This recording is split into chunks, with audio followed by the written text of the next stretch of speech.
कहे अबरी ललकार हो तबके भैया लोग जितना लोग गमछी लियो है महागठबंधन के लोग एक बार सब गमछी खोलिए तबे धूप जाएगा।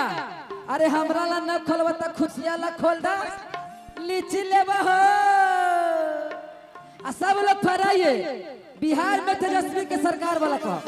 अब बिहार में तेजस्वी के सरकार